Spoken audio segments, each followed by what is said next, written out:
Warm blessings. This is Master Shaman Palai Chi, and today we have an interesting topic talking about, is it normal for a shaman to chant in different languages?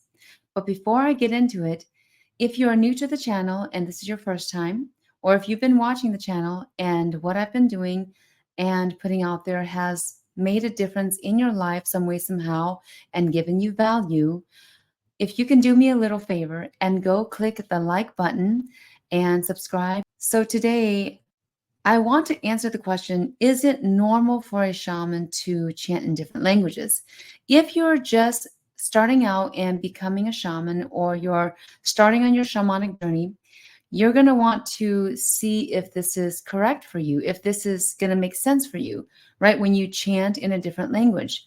So chanting in a different language is normal for a shaman, especially the new shamans that are coming in and you are starting on that journey.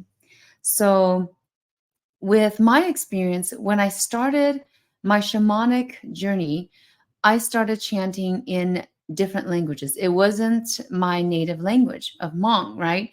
It was a totally different language that I had no understanding of what I was saying at the time, but it made sense after a while. It was actually the Hmong language, but said in a very slang way, I suppose you can say that. It was said in a certain tone that made it sound like it was a different language. So you may want to pay attention to that if you're just starting out. The other thing is that there is a very different and different types of languages that you can start out saying. And sometimes it may sound like you're speaking in Lao or Thai, or sometimes it may sound like you're speaking in Korean, slash maybe a slang version of it. And sometimes it will sound like it's a totally out of this world language. I just call it the universal languages if you are chanting in a different language as you are doing your shamanic work, or if the spirit guides are coming in and tuning or channeling in a totally different language that you're not used to. Now, if you don't speak Hmong on a normal basis and you are Hmong, or if you are, say, for example, Celtic and you don't speak the native Celtic language, then your spirit guides may be channeling in that specific language to you, but you have no idea if it is that language, or if you know what that language sounds like and you have some clue, you may think, oh, I'm speaking, Hmong, or I'm speaking Celtic, or I'm speaking the original Native American languages, right? A specific tribe's language. And that can happen. That it can happen so instantaneously or instinctively to you that it just comes out of your throat like that. If the spirits are channeling in so dramatically or so vigorously, then you're going to be feeling like this pulse or this instantaneous just coming out of your throat. Now that's perfectly normal. And then later on, if you chant different languages as well, that's also normal. Because why? It is going to be in your spirit guidance. So whatever spirit guides that are coming through to you, or through and mediating through you, that's that's the language that you're going to be channeling in. So the languages that you'll be channeling in are the languages of your healing. So the healing that you're going to be doing, it is in that language for a reason.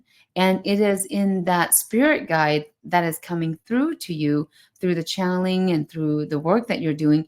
They're coming in for a specific reason for that situation that you are handling or doing some healing in. So it is perfectly normal. From my experience, when I started, I did channel in a different language, and then it went into multiple different languages. And I have multiple different spirit guidances that will channel different languages, and each spirit guide may speak a different language. And come to know that all the spirit guides, even though they can speak different languages, it is still understood with throughout all the spirit guides. You can definitely understand what you are saying. It's just that you can't interpret word for word. Now, sometimes you will be able to interpret it word for word, depending on what the spirit guides will allow you to know, and that you can, basically message it out in that way.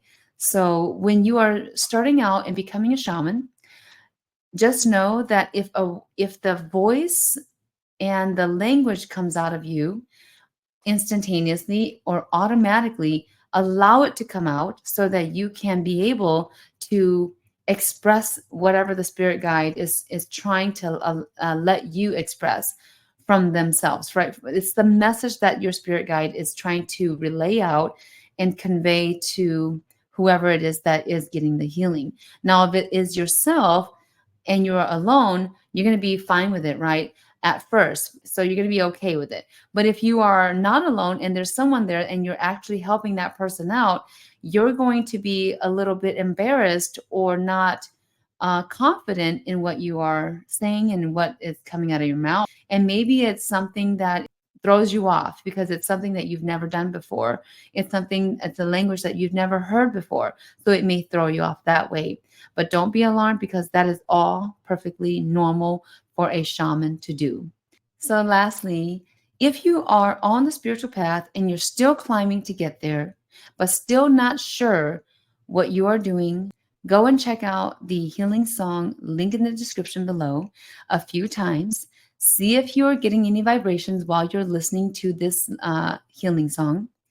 And if you are feeling any vibrations whatsoever, whether it's innerly or very subtle or very vigorous, then go and listen to the free 11x enlightenment training that I have out there, linked below as well. Warmest blessings, and until next time.